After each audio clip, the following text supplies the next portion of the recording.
Olá, a convite do Portal Juristas, venho hoje aqui tratar de um assunto extremamente relevante e com ligação, né, com a pandemia do Covid-19.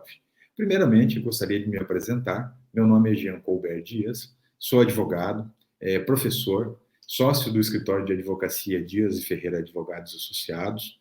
Como já disse, sou professor de Direito Penal e Prática Profissional da Universidade Unicesumar. Sou doutorando e mestre em Direito Empresarial e Cidadania pelo Unicuritiba. Tenho pós-graduação em Direito Criminal, Processo Civil e Direito Civil. Tenho a honra de ter publicado alguns livros, capítulos de livros, e tenho diversos artigos jurídicos publicados. Então, inicialmente, faço o agradecimento ao Portal Juristas pela oportunidade de estar aqui discorrendo sobre esta minha pesquisa.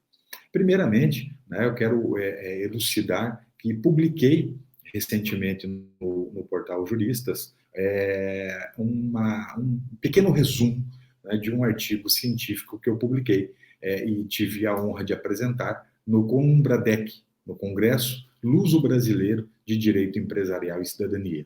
Neste congresso, eu tratei sobre as normas municipais que são construídas agora, principalmente neste período de pandemia, que tem um conteúdo unicamente local, né, de interesse estritamente local. E a pergunta é, o problema enfrentado naquele momento, tá, e hoje ainda nós enxergamos essas discrepâncias legislativas pelos municípios brasileiros, nessa ânsia até de muitos prefeitos e governadores em tentar disciplinar medidas sanitárias e também medidas de isolamento social, fiz uma pergunta, né, que é a problemática central desse estudo: se estas normas municipais, né, de cunho estritamente local podem ou não ter força e serem suficientes para preenchimento do tipo penal em branco do artigo 268 do Código Penal.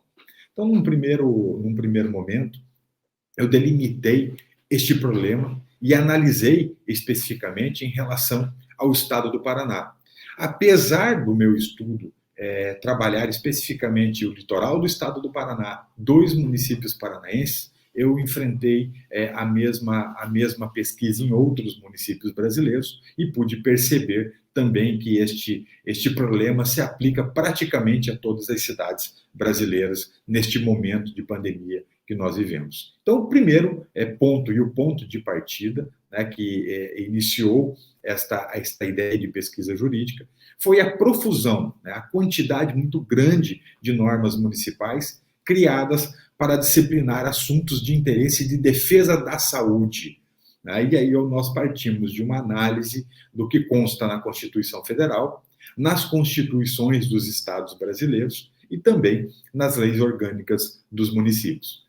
Desta profusão de produção legislativa, essa quantidade gigantesca de normas que são produzidas, percebi claramente muitas divergências legislativas havidas entre alguns municípios. E principalmente municípios vizinhos que atendem, que têm a mesma realidade fática, né? Não há discrepância de realidade no tocante à pandemia, e percebemos que cada prefeito municipal começou a produzir normas ao seu bel talante. E aí estabeleci, obviamente, como delimitador desta pesquisa, o litoral do estado do Paraná, duas cidades específicas. Então, o problema enfrentado, né, é visando esclarecer se normas municipais, e aqui a maioria delas decretos municipais, que não guardam relação de homogeneidade, ou seja, são normas discrepantes, né, diante de situações análogas ou situações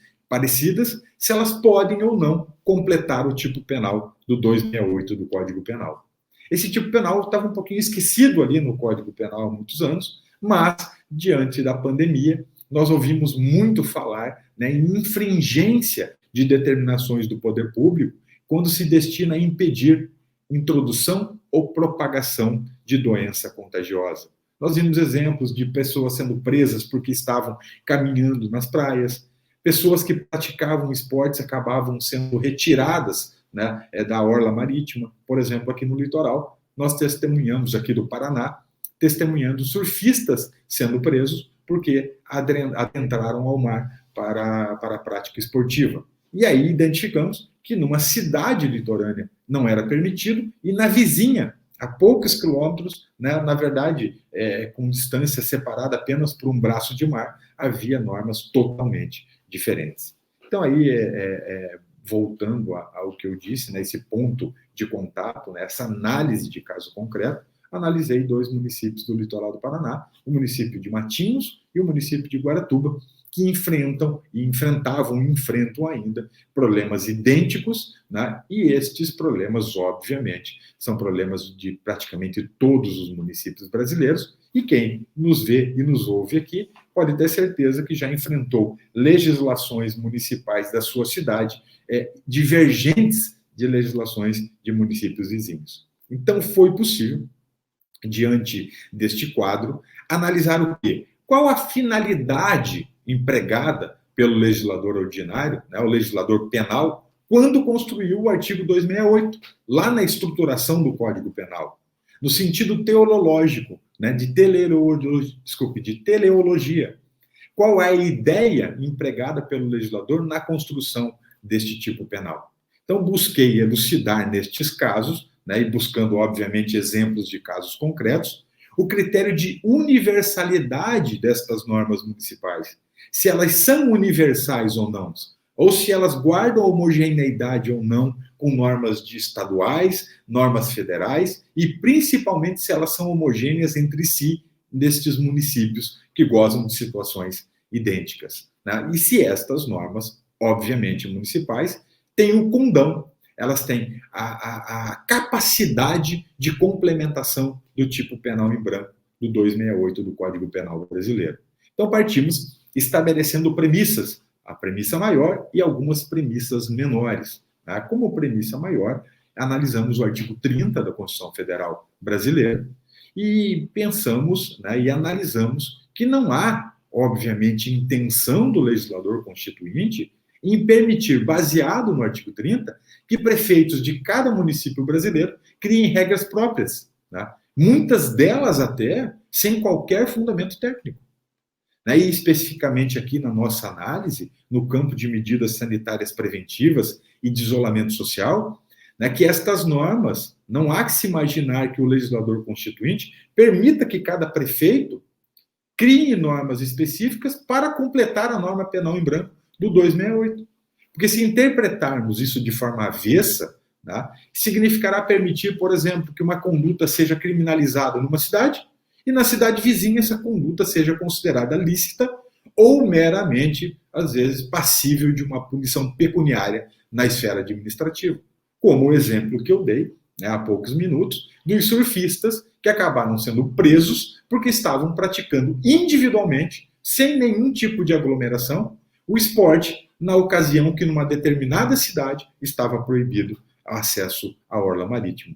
Ao passo que uma cidade, a poucos quilômetros dessa cidade, né, tinha total liberdade da prática esportiva e do acesso à orla marítima.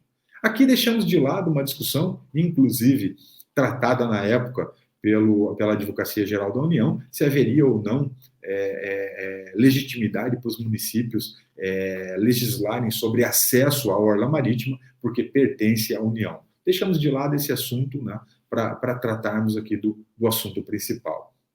Então, o ponto central aqui é analisar, né, esses municípios brasileiros que criaram regras sanitárias e de isolamento social completamente discrepantes, né, mesmo eles vivendo situações semelhantes a de outros municípios da mesma região. Então, esse estudo não é apenas referente a 2 cidades do litoral paranaense, mas se aplica a todo o território nacional.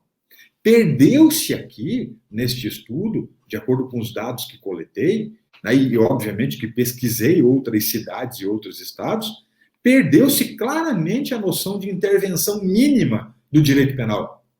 Naquela visão de última ratio para a pacificação das relações sociais, e o direito penal foi chamado aqui em socorro diante da própria inocuidade do direito administrativo. Então, ao passo que outorgou-se aos prefeitos municipais um instrumento claro de manipulação do direito penal, ou seja, para atender casos específicos. nessa clara tentativa de socorrer o direito administrativo e a sua própria inocuidade, como eu tinha dito, diante desses casos concretos e diante da pandemia. Aqui me fez lembrar as valorosas lições do penalista espanhol Jesus Maria Silva Sanches, né, em sua obra A Expansão do Direito Penal, né, que ele trata, né, desta busca desenfreada de socorro do direito administrativo junto ao direito penal, diante, talvez, da inocuidade ou até da falta de efetividade do direito administrativo. Nestes casos analisados, os prefeitos se valeram de decretos municipais não homogêneos, que não guardam relação nenhuma, né, e às vezes, muitas vezes, sem tecnicidade e sem contato com a legislação dos municípios ao redor, que não atendem às normativas, né, de defesa da saúde dos próprios estados, e em desconsonância com a própria legislação federal que trata sobre normas de defesa da saúde, especificamente aqui em relação à pandemia da Covid-19.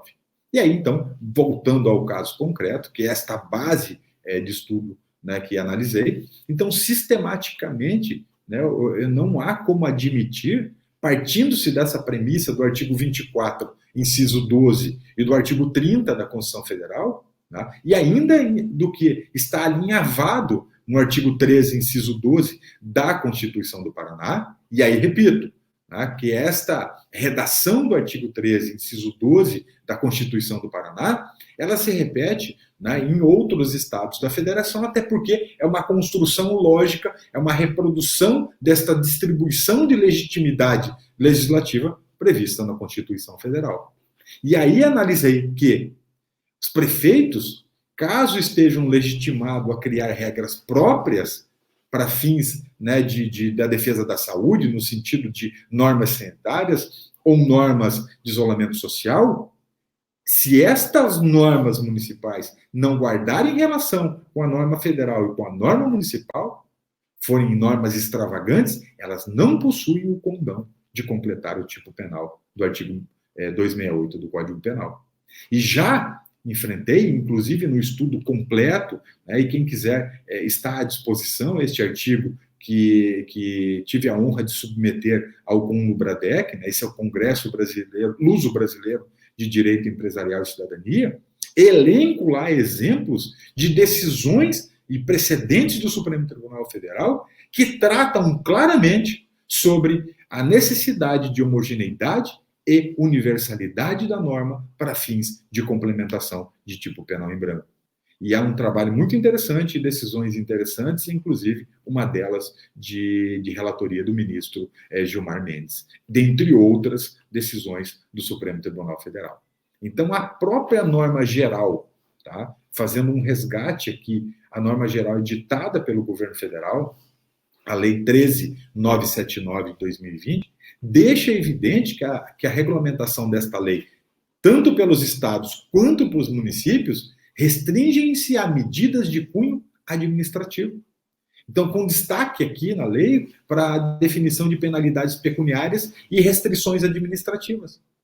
Além do que, apesar da decisão do Supremo, né, e a decisão liminar proferida no corpo da ADIM 6343 do Distrito Federal, que permite aos estados, o Distrito Federal e os municípios, a tomada de medidas administrativas, né, e normas sobre medidas sanitárias preventivas e regras de isolamento social, não é possível admitir e não é possível compreender que normas locais, sui generis, que não guardam relação de homogeneidade com os municípios da mesma região e que não guardam critérios de universalidade, que possam estas normas servir, né, para compor o artigo 268 do Código Penal.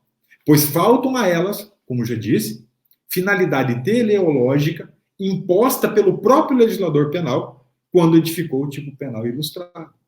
Então, essa produção desenfreada de normas administrativas, como já disse, peculiares em cada região e entes da federação, além de muitas delas, aqui fazemos um parênteses, não respeitarem a necessária tecnicidade e especificidade, elas denaturam desnaturam claramente, né, o caráter de universalidade e, obviamente, né, o caráter de homogeneidade exigido pela norma penal. Então, nós não podemos admitir que um decreto municipal, apesar do núcleo duro da norma do 268 se manter rígido perante o território nacional, que normas complementares municipais específicas estabeleçam um crime numa cidade e uma outra não seja considerada uma conduta ilícita penal. Quer dizer, essas normas não possuem considerações de afetação geral. Agora, numa visão intermediária, e obviamente compreendendo essa noção constitucional acerca da competência concorrente nos termos de produção legislativa em matéria de defesa da saúde, obviamente que é razoável permitir que os estados da federação, e não os municípios, ditem normas complementares à legislação federal, atendendo, obviamente, situações pontuais em determinada região, fixando ali normas sanitárias preventivas, de isolamento social, e inclusive mais restritivas, que podem sim ser completadas ou utilizadas para completar o tipo penal analisado, obviamente desde que fundado em critérios palpáveis e eficazes, o que nós não temos visto em muitas normas de cunho estadual e muitas normas de cunho municipal. São acionismos, né, sem caráter técnico. Então, em que pese aqui, faço uma abertura, né, para a discussão sobre o tema, em que pese a existência de posicionamentos jurídicos divergentes, né, eu parto da premissa que o artigo 24, inciso 12 da Constituição Federal, e particularmente aqui no estudo do caso concreto do artigo 13, inciso 12 da Constituição do Paraná, estabelecido como parâmetro, eu posso afirmar e concluo, né, e respeitando as posições contrárias, que a competência legislativa concorrente em matéria de defesa da saúde cabe principalmente à União e residualmente aos Estados. Ainda, né, destacando esse estudo aqui do Paraná, é permitido afirmar que não se vislumbra na legislação paranaense qualquer dispositivo que permita aos municípios legislar nessa seara para fins de complementação e normas que tenham força para a complementação do tipo penal, e principalmente o tipo penal do artigo 268. Então, meus ouvintes, né, e colegas, advogados, estudantes, né, estou aberto a questionamentos, né, escutar os posicionamentos dos senhores, né, e as ponderações sobre o tema, mas tenho que concluir dizendo que, partindo dessa premissa maior acerca da competência para legislar em matéria de defesa da saúde, circunscrita aqui no artigo 24, inciso 12 da Constituição Federal, e das premissas menores, esculpidas aqui na Constituição do Estado do Paraná, e em leis e decretos estaduais e municipais, eu concluo, na minha humilde opinião, que normas municipais, que não guardam relação de homogeneidade com a legislação federal e também com a legislação estadual, ou seja, são normas que são discrepantes do ponto de vista da lei federal e da lei estadual. Ou seja, são construções legislativas próprias dos municípios. Nestas ocasiões, concluo, e mais uma vez digo humildemente, que elas não podem ser utilizadas para a complementação do tipo penal em branco analisado. E, em caso, o artigo 268 do Código Penal. Por quê? Elas descumprem a ideia de universalidade, homogeneidade e coerência do ordenamento jurídico penal.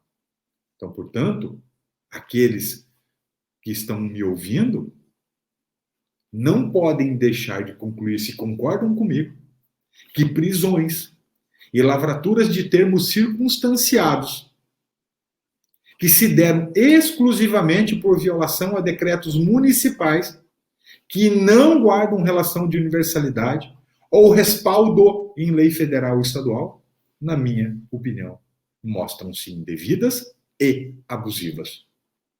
Porém, eventuais punições administrativas, como multas, por exemplo, não vejo dificuldade para que a legislação municipal estabeleça, até porque a decisão proferida pelo Supremo Tribunal Federal permite essa forma legiferante concorrente entre as partes. Portanto, né, entre os entes federados. Portanto, permaneceriam rígidas estas punições de cunho administrativo.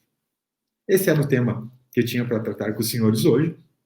Quem quiser acesso ao material completo da minha pesquisa, eu tenho a honra de encaminhá-los, né? Aguardo comentários, críticas ao meu posicionamento, né? E abro aí ao diálogo para todos que acompanham este maravilhoso portal jurídico, Portal Juristas, que mais uma vez agradeço pela oportunidade de expressar aqui, de passar um pouquinho do meu estudo.